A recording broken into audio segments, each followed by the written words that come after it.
Հայաստանի անտառածածկույթը վերջին 25-30 տարվա ընթացքում կտրուկ կրճատվել է։ Մոտ 11% անտառածածկույթով Հայաստանն այսօր վերջին տեղն է գրավում տարածաշրջանում։ Մեր երկրի բազմաթիվ մարզեր անգամ կանգնած են անապատացման վտանգի առջև։ Այս փոփոխությունները հանգեցրել են նաև անտառային էկոհամակարգի որակի անկմանը։ Աշխարհի շատ կառավարություններ, այդ թվում Հայաստանը, պարտավորություններ են ստանձնել ավելացնել իրենց երկրում անտառածածկույթը CO2 արտանետումները նվազեցնելու եւ կլիմայի փոփոխությանը դիմակայելու նպատակով։ Հայաստանը հայտարարել է, որ պատրաստվում է մինչև 2050 թվականը մեծացնել երկրի անտառածածկույթը 2 անգամ։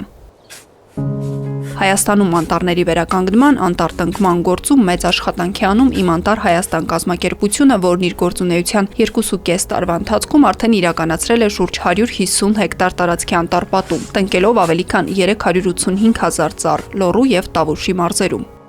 Անտառ հիմնելը բավականին բարդ, երկարատև, դժվարին աշխատանք է, այն ինչը որ մենք տեսնում ենք հեռուստացույցով կամ կարդում ենք թերթերում, համացանցում, որ տնկեցին այսքան հատ ծառ կամ ստեղծեցին այսքան հեկտար անտառ, դա միայն երևացող եւ երևի թե ամենաերևացող մասն է, որովհետեւ դրանից առաջ ու դրանից հետո ամենածավալուն ու ամենաբարդ աշխատանքն է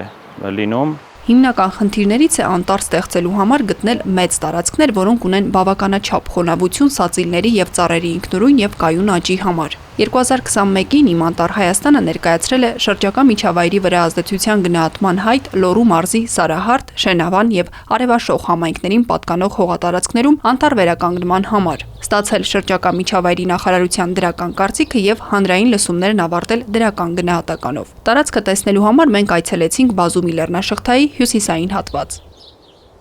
Այս տարածքը 1400 հեկտար է եւ սա այսինքն 10 անգամ ավելի մեծ է, քան ինչ որ մենք անում ենք մինչեւ հիմա արել ենք։ Միևնույն ժամանակ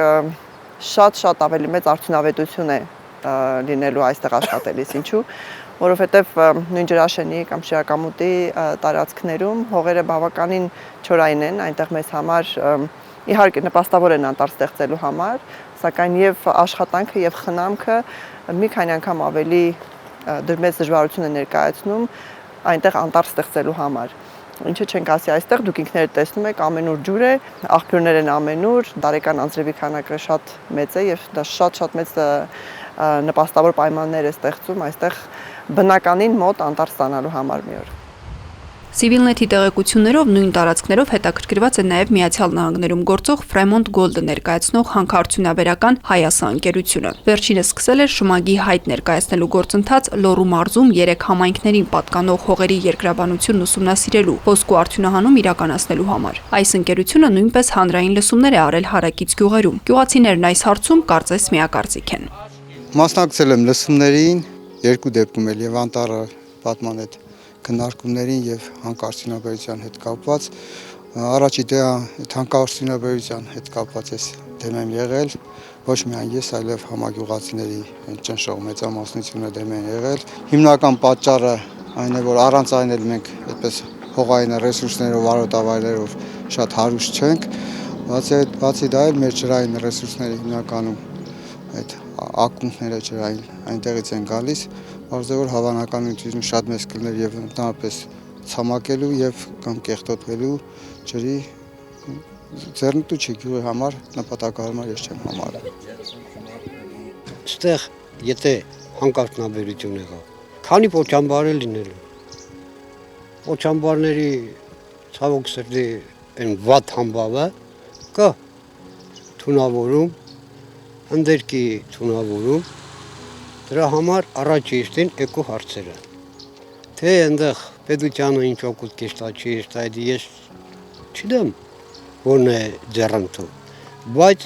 մեզ համար առաջ իշտին անտառը։ Ճիշտ է, նա էլ է աշխատատեղ, բայց նա ոնց որ օդը կեղտոտվող աշխատանք է, իսկ անտառը բնական բան է մաքրող, անտառից օգտվելը դե ավելի մաքուր, հաճելի Իմ կարծիքով անտառը ավելի լավ է, քան ինչ որ այդ հանքարդյունաբերությունը սկսեն։ Թե ինչ դիրքորոշում ունի Սպիտակի համայնքապետարանն այդ տարածքի զարգացման հետ կապված, երբ եւ որ ընկերությանն է տրվելու գործունեություն իրականացնելու թույլտվությունը պարզաբանում են համայնքապետարանից։ Հասարակական լսումները արել են, երկրորդ հասարակական լսումները կկայանա Արդեն դա համայնքը, ժողովուրդը համաձայն են, մենք էլ ենք շահագրգռված։ Ինչ կա երկմտության համար, երբ մարդիկ անդառ են տնկում, ստվածին են ապահովում, աշխատատեղ են ապահովում, կանաչապատ տարածք է ստեղծվում։ Դա մեր շրջանի համար մեծ բան է։ Հայասան ընկերության տնօրեն Հովանես Կարապետյանը Civilnet-ի հարցմանն ի պատասխան նշել է. այս պահի դրությամբ Հայաստանի Լոռու մարզի Սպիտակ համայնքի որևէ բնակավայրի տարածքում մենք նախաձեռնություններ ու ծրագրեր չունենք։ Երբևէ եղել են մտադրություններ երկրաբանահետախուզական աշխատանքներ իրականացնելու, սակայն այժմ ընկերությունը ծրագրեր չունի այդ տարածքներում։ Իմ Անտար Հայաստանից հայտնում են, որ Անտարի դրական ազդեցությունը մարդկանց կյանքի վրա շատ չի ուշանա։ Անտառը միայն բնության մասին չէ եւ անտառի ազդեցությունը միայն բնության վրա չի լինելու եւ մենք արդեն աշխատում ենք, խոսել ենք մի քանի տարբեր կազմակերպությունների հետ, տարբեր պրոֆիլներ ունեցող կազմակերպությունների հետ, որպեսզի այստեղ ավելի համալիր ծրագրեր իրականացնենք։ Մեր նպատակն այն է, որպեսզի անտառի ստեղծումը եւ անտառների վերականգնումը այս տարածքում նաեւ զուգակցվի համայնքային զարգացման ծրագրերի հետ, туриզմի զարգացման ծրագրերի հետ եւ դրա ազդեցությունը բազմակողմանի լինի եւ մարդիկ շատ արագ